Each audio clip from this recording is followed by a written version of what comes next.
Très bien.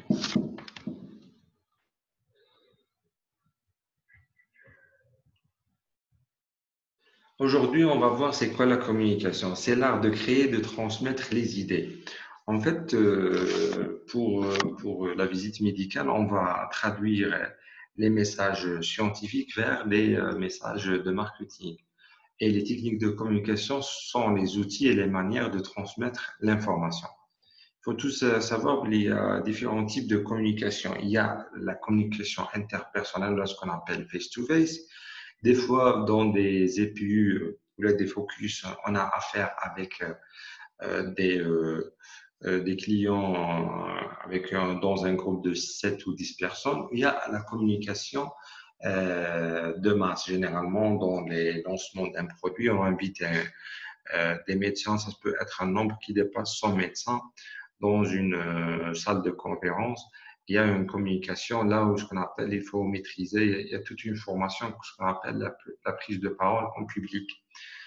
Il y a les médias aussi, c'est à travers les emails, les réseaux sociaux, les applications qui me Zoom, hors médias marketing direct. Bon, il y a ce qu'on appelle la publicité, mais ça concerne pas trop pour l'industrie pharmaceutique. C'est beaucoup plus, c'est toujours c'est le marketing direct. C'est pas, il y a pas de la publicité sur télévision, sauf pour certains compliments là où il y a, on va contacter, cibler directement le patient.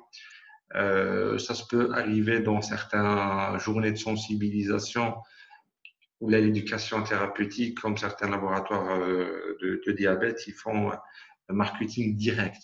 Parce que en tant qu'industrie pharmaceutique, il n'y a pas de marketing direct, c'est la promotion indirecte. C'est-à-dire, notre client, c'est le patient, mais on ne fait pas la promotion chez le patient, mais chez le professionnel de la santé. Il y a dernièrement ce qu'on appelle l'éducation thérapeutique, qui cible un petit peu le patient direct. On trouve ça généralement pour certaines maladies métaboliques telles que le diabète. On trouve certains laboratoires qui sponsorisent certaines journées de sensibilisation. Après, il y avait une fréquentation du patient avec la marque. Bon, avant de faire la promotion et rentrer dans le cadre communication, il faut savoir qu'il y a des barrières. Parmi les barrières, c'est les préjugements, les émotions et l'environnement. Quand tu rentres avec ton client en discussion, il y a toujours les préjugés.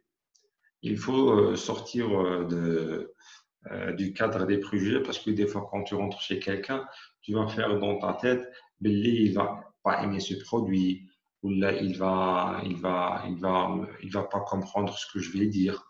Tu vois, c'est ce qu'on appelle les préjugés. Et deuxièmement, les émotions. Bon, la communication, pour que la personne soit réceptive, il faut revenir toujours sur les 4 profils de personnalité. C'est le driver, le médecin sympathique et le médecin scientifique, le médecin expressif. Les émotions, les charges émotionnelles, ça diffère d'un profil à un autre. Pour, pour le médecin, par exemple, expressif et le médecin aimable, la charge émotionnelle, c'est très important. S'il a une très bonne impression sur vous, ça va y avoir une grande chance pour tirer la prescription, pour tirer une prescription. C'est pour ça que c'est un point très important. Troisièmement, c'est l'environnement. L'environnement, c'est que durant la communication, il faut savoir travailler avec plusieurs profils de clients. Ça diffère. Par exemple, quand tu rentres dans un service, là, l'environnement, il est un petit peu bruyant. Ça complique un petit peu la communication. Par exemple, si les urgences, généralement en urgence, il y a beaucoup des cas urgents, il y a beaucoup de gens qui rentrent. La communication, là, c'est difficile. Il faut toujours se préparer à ce genre de barrières. Par exemple, comment on se prépare? Lorsqu'on rentre dans, par exemple, la promotion dans un service où il y a le médecin tout le temps occupé, ou dans l'urgence, il faut cibler des mots-clés ou un type de communication adapté. Tu vois, c'est pas que par exemple, sur le médecin cabinet, on a le temps de parler et tout. Il faut prendre ces barrières en considération. Bon, il faut savoir, le face-to-face, il y a des éléments de communication. Il y a 3 types d'éléments il y a 3 portion, ce qu'on appelle, qui va constituer après toute la communication. Premièrement, c'est le body language. Le body language, c'est la gestuelle. Par exemple, moi, maintenant, je parle, j'ai une tendance de bouger mon corps. Généralement, ça attire beaucoup plus l'attention des gens et ça rend le message vivant. Si je parle de façon rigide, comme ça, le message ne sera pas très impactant. Avec certains médecins, tel que l'expressif, le body language, c'est très important. C'est une personne énergétique et le fait de parler de façon rigide, c'est pas un très bon choix. Vous voyez. Deuxièmement, c'est les mots, c'est le choix des mots. Il faut savoir le profil d'apprentissage. Il y a des gens qui sont beaucoup plus auditifs. Il y a des gens qui sont beaucoup plus visuels. Il y a des gens tactiles. C'est des méthodes d'apprentissage. Il y a beaucoup de gens qui sont auditifs, c'est-à-dire le choix des mots, et c'est très important pour eux. Il y a des gens, leur apprentissage, ça commence, c'est le visuel. C'est-à-dire quand tu le présentes un truc, c'est voir l'étude ou un schéma, ça va rendre le message plus vivant. Il y a des gens, c'est beaucoup plus sont auditifs. Alors là, c'est le choix des mots. Il faut toujours les mots essentiels. On fait des points. Par exemple, moi, si je, quand j'essaie de vous enseigner les 4 profils de personnalité, je dis le driver. Je fais un moment de silence. Les mots-clés là, c'est très important durant la présentation ou l'argumentaire. Si on a des arguments ou un désavantage sur un produit, merci de les souligner avec des mots clairs et qui est impactant dans l'esprit. Dernièrement, c'est le ton de la voix.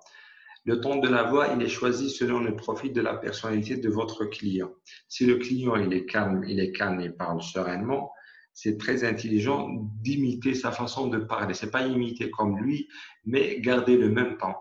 S'il est comme l'expressif par exemple, il a tendance d'avoir une variation flottante parce que c'est quelqu'un impulsif et tout. Lui parler avec un ton calme, ça va pas faire un très bon couple, quoi.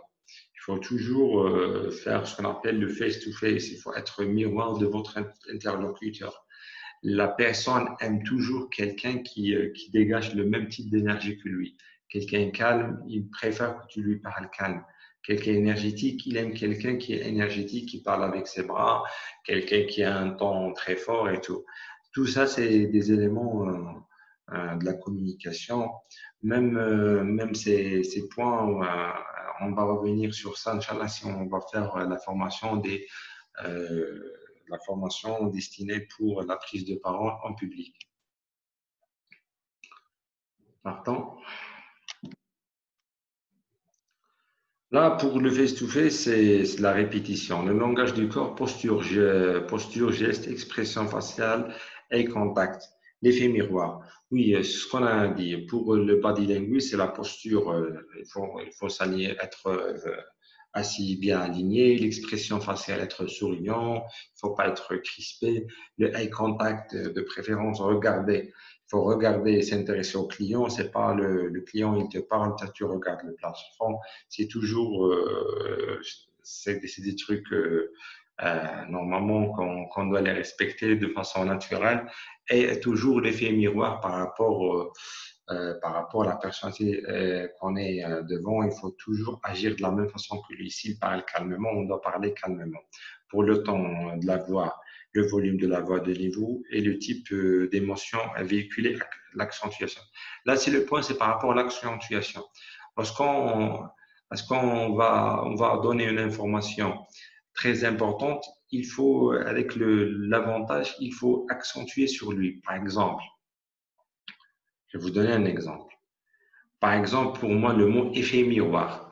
Bon, ce qui est intéressant dans la communication, il faut faire attention sur l'effet miroir.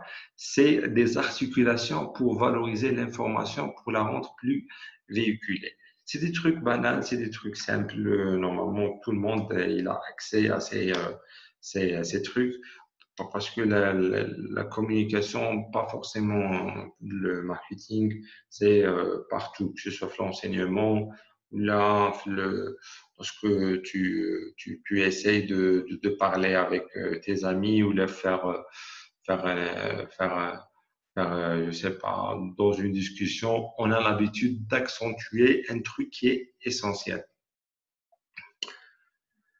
Bon, très bien. Maintenant, on va revenir le troisième point par rapport à la communication, c'est l'écoute active.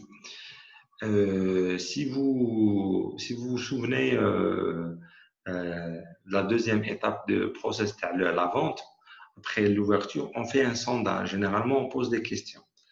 Et quand on pose des questions, on reçoit des réponses. Et pour les réponses, pour détecter les besoins, il faut faire ce qu'on appelle l'écoute active, c'est-à-dire écouter la personne, en même temps déduire les besoins derrière ses propos. Il y a toujours, pour l'écoute active, il y a le contact visuel, la concentration, ne pas interrompre, donner des feedbacks positifs et reformuler et résumer. Bon, ça résume tout. Lorsque quelqu'un, on lui pose une question, c'est un client, il va nous répondre. Il faut se concentrer, il faut garder un très bon contact visuel avec lui, ne pas l'interrompre, laisser-le parler et donner un feedback positif. Un feedback positif. Ah, très bien, docteur. Si j'ai bien compris, et là, tu commences la reformulation. Par exemple, moi, pour la prescription, j'opte pour une nouvelle molécule qui est plus sûre. Ah, très bien, docteur. Pour vous et pour vos patients, vous optez pour le choix de la sécurité. C'est une façon de reformuler et résumer. Quand on reformule, c'est-à-dire on a activé l'écoute active, tout simplement. Bon, allez, c'est clair. Pourquoi est-il important d'être un bon écouteur? Un bon écouteur réussi, sa prospection. C'est aussi pour la prospection quand on entre dans les pharmacies pour savoir nos clients, les habitudes de leur prescription, la rotation des produits. Il faut activer l'écoute active. Bon, la découverte du besoin, le profiling de son client. Quand on rentre chez le médecin, on doit l'identifier. Est-ce que c'est un driver? Est-ce que c'est un scientifique? Est-ce que c'est un aimable? Est-ce que c'est un expressif? C'est grâce à l'écoute active et moins d'objections à traiter. Bon, c'est ce qui est intéressant lorsqu'on a une écoute active, on va rien rater par rapport aux objections, par rapport aux besoins. Généralement, quelqu'un qui ne fait pas l'écoute active, il va rater quelques détails, les objections. Un bon écouteur, il gagne la confiance de son client. C'est clair. On va gagner la prospection, on va découvrir les besoins, on a moins d'objections à traiter parce qu'on est très attentif, on découvre tous les besoins, on fait une très bonne présentation. Et généralement, quelqu'un écoute bien, il a tendance à toujours faire une présentation valable pour tous les besoins dictés. Il n'a pas besoin de traiter beaucoup d'objections. Et on a terminé avec les trois points, c'est la communication, l'écoute active. On a essayé d'aborder un petit peu le tout, le body language, le choix des mots, le temps de la façon de parler et l'écoute active. Maintenant, j'aimerais bien écouter vos questions.